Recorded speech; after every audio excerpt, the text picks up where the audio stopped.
So, Mark, did you see that postcard that the Neon Museum shared? Of course, Oppenheimer came out this weekend, and Las Vegas used to be known as Atomic City. This is a cool postcard looking right down at Fremont Street with a big mushroom cloud in the distance. A reminder that people used to pay to come here, tourism, just to watch the testing. I mean, it would be kind of cool to see, I'm not going to lie, but also how many of those people ended up having like deformities later in life? Who knows? But yeah, what's better than coming and losing all your money and then paying to go get radiated? That was Las Vegas's motto before what happened in Vegas stays in Vegas. Such a cool town and so much interesting history. Then the aliens came.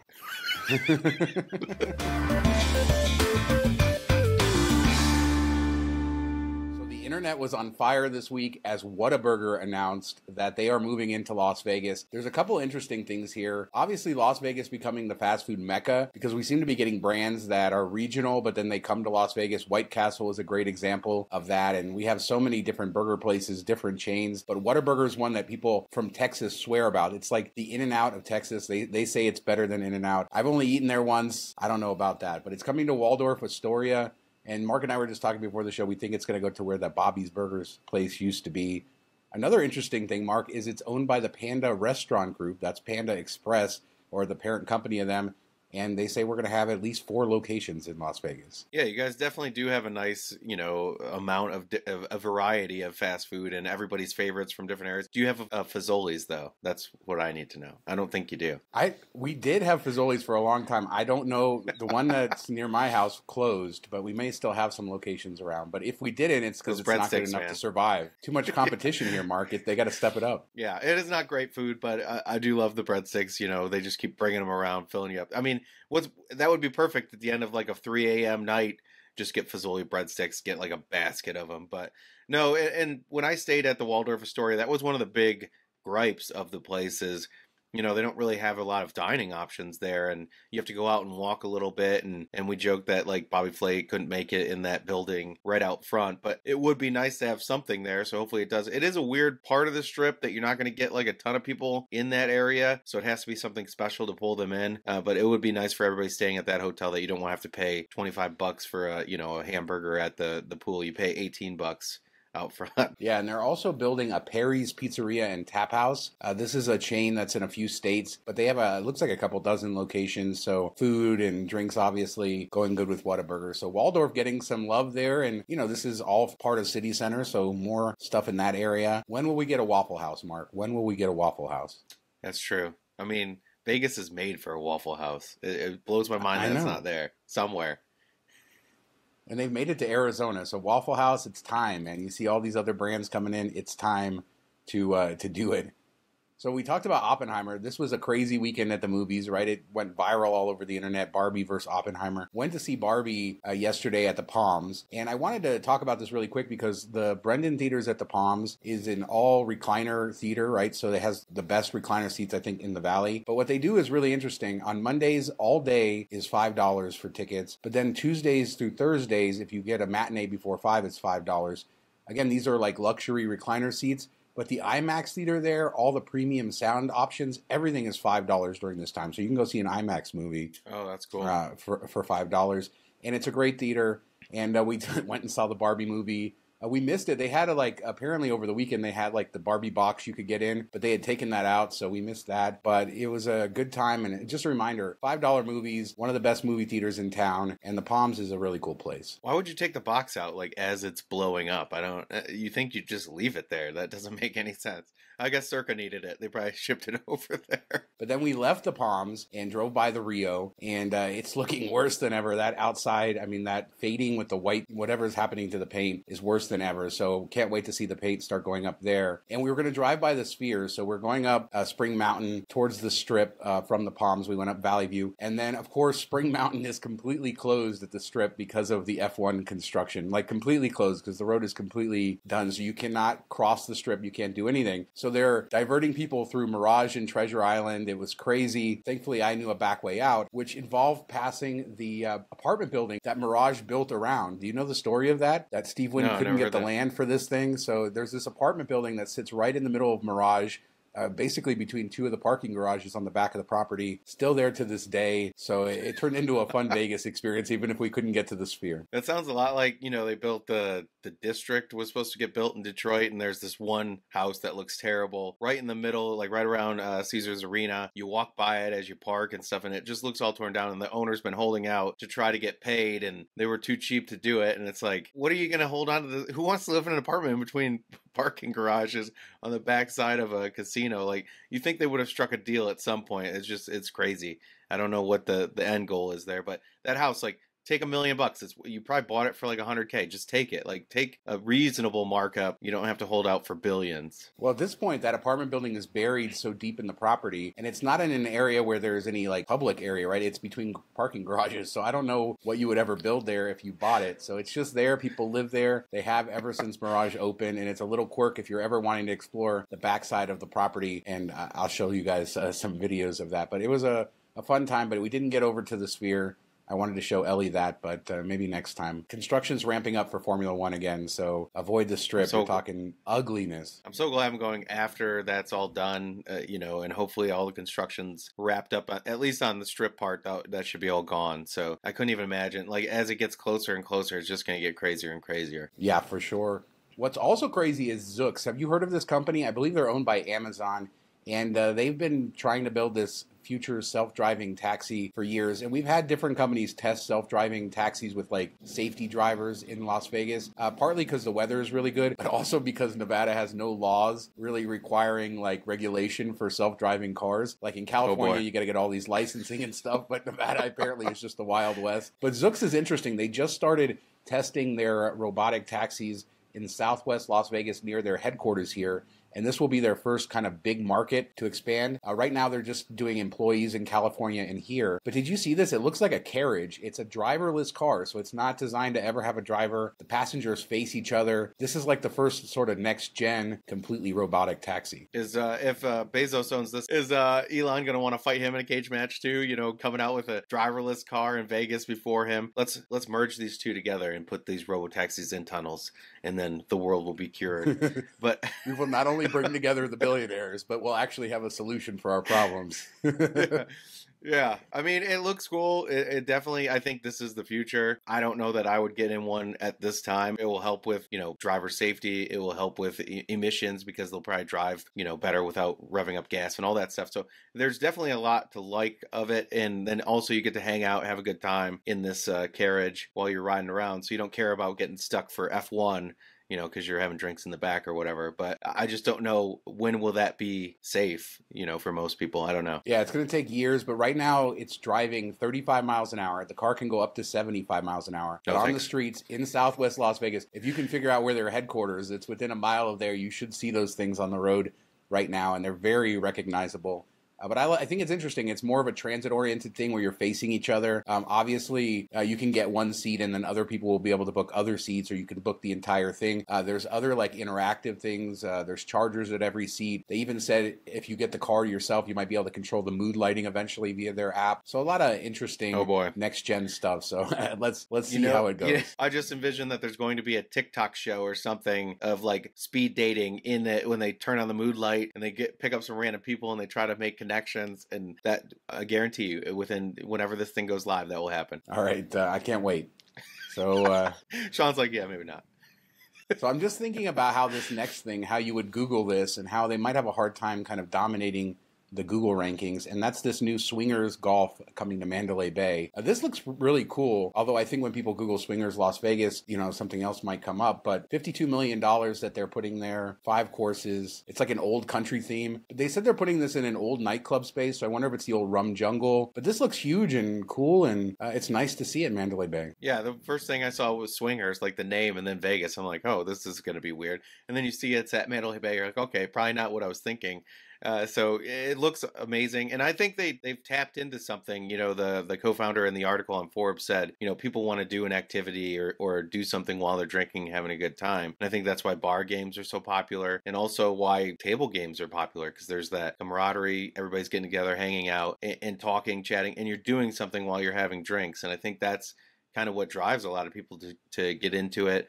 Same with darts or shuffleboard or anything along those lines. So I think this taps into that. Now, 52 million seems insane for a putt-putt course, but I know it's going to be like a club feature too. So if they can get people that don't care about, putting, doing putt-putt, coming in and spending money as well, I think it'll be a hit. Yeah, and this is a British company, and they have 2 locations, I think, in London. It started as a pop-up, and then there's 2 locations in DC. They just got a whole funding round, so this will be their flagship location. And I guess it's a little bit different than our traditional putt-putts here. I don't know how. I was trying to figure that out in the article, but yeah, it'd be interesting to see it, and it's nice to see another venue like that. This seems like it's a step above those like KISS mini golfs or those like indoor weird things. This is a full-on experience. The black light, yeah, like the poster ones. Yeah. This looks a little bit nicer than that. And also good news for Mandalay Bay. Did you see the water feature outside, which is almost never used because there's so little pedestrian traffic at Mandalay Bay, but they've turned the water back on. I'm sad to say Mandalay Bay is one I've never really experienced from the street. I mean, a long time ago, but I haven't gone back and really like taken it in. And I think that's a shame that we've noticed. I never want to go outside, so I try to do either the tram or I do the connected tunnels and stuff through it, the walkways. So when you're going through casinos, you're not getting that full effect that they shot for. And we've talked about this with like Caesars and stuff and what they used to have out front. And so I do want to go back. I'll be staying at Luxor on my next trip, so I definitely want to walk over and take all that in. And even at Luxor, you don't really walk the strip as much as you used to, so you don't see all that. Yeah, and when these were built, obviously Circus Enterprises had a vision for creating that area of the strip, and slowly over time they've sort of done away with that. And as you said, they built the trams. The area outside Luxor, not nearly as nice as it used to be when it opened with fountains and a show and water and all that. And but it's good to see this because it had been turned off for a while. And then while we're speaking about golf, here was an update shared on Twitter from Life in Las Vegas of the Atomic Golf that's going in near Strat, another big sort of venue, top golf-like place, and it's coming along. So probably before the end of the year, it looks pretty far along. No, I think that's a great location to have it too. That area is growing up and it'll draw people to the Strat. You got Arts District right there. So I think that's a good place to do it. And I'd rather probably go there than Top Golf on the Strip. I feel like it'll be a little bit less crazy, even though I know technically it's on the Strip, but a little less crazy, a little easier to get into, maybe a little more hip. I don't know. Maybe they don't have a swimming pool, which I still find weird that Topgolf has a swimming pool in Vegas. I don't understand it. I don't know. You amuse me because the Atomic Golf is technically on Las Vegas Boulevard where Topgolf is not. So I would if I had what I one meant, to though, say like... it was on the Strip. I know when you were going back Main and forth Heart, on it. North part, yeah. So Johnny Katz is back with a rumor. Now, remember the last time we covered a Johnny Katz rumor, and this guy is the entertainment reporter for Las Vegas Review-Journal. He's all over the place. He has connections everywhere. But he said that Celine Dion was going to be coming back, and he really led us down a bad path there. But he says there's going to be a big executive change coming at a big resort in the next few days, and he says it in a large fashion. So we'll look forward to that. Hopefully he doesn't steer us wrong. Although at least this time he didn't mention a name, so if nothing happens, he has a little bit more deniability. It's got to be Wynn going to Fontainebleau, right? Somebody jumping ship. Yeah. Steve Wynn is taking over as CEO of Fontainebleau. Although that's not possible, but we'll talk about that a little later. But yeah, that'll be interesting. So hopefully we'll cover that if something big happens. Vital Vegas was talking about this New York Times article talking about influencers and their effect on stuff. And this is really, really heavily felt in Las Vegas. One of our most popular tweets on our show Twitter account was just asking influencers to disclose when they get stuff for free. Something that we always have done. We don't really go to like restaurants in Vegas and say, give us free food in exchange for coverage. We don't really do that with anybody. We try to, give our honest opinions. And if we do have a relationship, we disclose it up front. But this is becoming a big problem. But it's also becoming a problem from the side of the restaurants, right? Because they're giving free food and their employees aren't often getting tipped or they're not being treated well. And I don't see how this ends well. We saw it in the travel space where eventually brands got a little bit more mature with who they worked with. But it seems like there's just a lot of restaurants who are desperate for their content. They film how much could a commercial cost? Or you could just give a free meal to a TikToker and hope that they do a nice, video for you. So it's tough. But the one thing I would say, do not believe anything you see on TikTok and Instagram as far as taste or anything. Use those to see the place, see the food. Don't believe anything they say. Yeah, I mean, it's hard because you can do it in the right way. A lot of them don't. And then if you're getting paid on top of that, that should be a sponsored ad and you should label that as sponsored. Like that's a commercial that somebody's paying for you to do, basically. So it's tough. And everybody was on board with this and trying to get influencers to get their name out there. And it worked for a little bit. But there's so many fake followers out there and so many Instagram people that don't get a lot of traction when they post something. So it's like you see this person with 1.3 million, you're like, oh man, that's a lot of people coming to my restaurant, and then you do it and they don't really give you much. Or it's hard with Vegas because somebody might see that and then they don't go to Vegas for 6 months, so you might not see it initially or right away. So it's hard to judge. Versus like Freddie the Pizza Man in this area, they had that one bite and his place blew up like immediately. So it's kind of like it depends on who it is and where they're coming from. So it's interesting to see. It's definitely tough to navigate for both sides, really. And those are the best things when somebody like Dave Portnoy or any big person goes into a place naturally and just gives it coverage, right? Where they're not, paying or having a relationship with them. I think these are great ways to learn about stuff. I've learned about a lot of restaurants from these things, but when they say it's the most delicious thing ever, and we know they got it for free, but they didn't disclose that, and we don't, I don't believe that, right? I go a little step further, but it could be a good discovery tool. But yeah, just be aware. Influencers are not evil, Mark. They're not evil. That's true. But they can be. They kind of are. They are. I know. I did notice on Twitter, like somebody below said they're a GM of a strip restaurant or whatever, and they get requests all day from influencers trying to get free meals and stuff. And it's just, it blows my mind. You never really think of it from that aspect. Like, how annoying would it be to get 20 emails a day and you have to like vet them to see if any's worth it? I'd almost just say no to all things just to make it easier. Yeah. So let us know what you guys think about influencers. I'm really curious about our audience, how much content you take from YouTube. Obviously, there's YouTube Shorts, but elsewhere. And, how do you feel about when somebody takes something for free and they don't disclose it to you? And then let's close with this. Steve Wynn is out of Nevada. We talked earlier about how he couldn't take over as CEO of Fontainebleau as a joke, but he has made a deal with the Nevada state regulators, basically paying a $10 million fine for his alleged sexual harassment stuff, and he'll never be able to have a gaming license in Nevada again. So this is like the end of his journey, right? I mean, this guy, rose to prominence, very famously sold, a parking lot to Howard Hughes, built this empire with Bellagio and Mirage and all of that, then built this new empire with Wynn, casinos in Macau, the best hotel complex on the Strip. And he was even going to build that lake for you, Mark, that got taken away. Yes. But he's gone. That lake is never going to happen now. You never know. Somebody might be crazy enough to drain Lake Mead and move it over to the boulevard.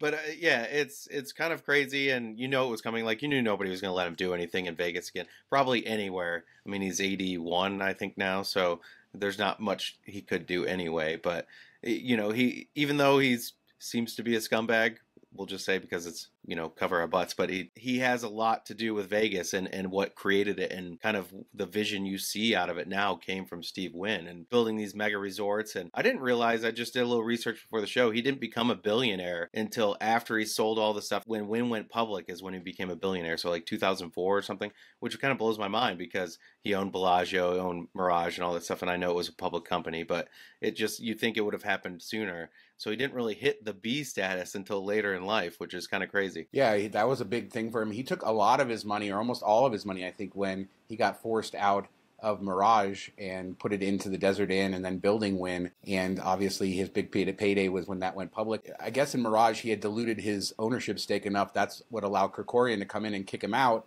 But he said with Wynn that would never happen. And then, of course, we end up here. He owns none of Wynn. He has nothing to do with the company, and he's not even allowed to have a gaming license. No, it's an interesting rise and fall. Yeah. We know that I love his properties. I think nobody can argue with his vision, and it's really sad everything that he allegedly did. And Wynn paid a $20 million fine a few years ago for the allegations, and now he's paying a $10 million personal fine. But yeah, the end of an era. So let us know what you guys think about Steve Wynn down there too. Is this a big deal, or is it his time is gone and he can go live his days out in Florida? Yeah, and the crazy thing is we've talked about Bellagio and how it's kind of fallen off a bit and how it's not our favorite place. But imagine if he owned it throughout the entire time up until his ouster. Like, how much different do you think Bellagio would be? How much better do you think it would be? And that just goes to show what he was able to do within Vegas. It's kind of crazy. Yeah, you got the good and the bad. There's no black and white here. Lots of bad with this guy, lots of good with this guy, but you can never deny the impact he had on Las Vegas, and the era is over. So let us know what you guys think about anything we talked about in this show down in the comments. We do 2 shows a week, Tuesdays and Fridays, and we'll be back in just a couple days with another show. Thanks so much for watching. Talk to you next time. Have a good weekend. Try to stay frosty, Sean. I will.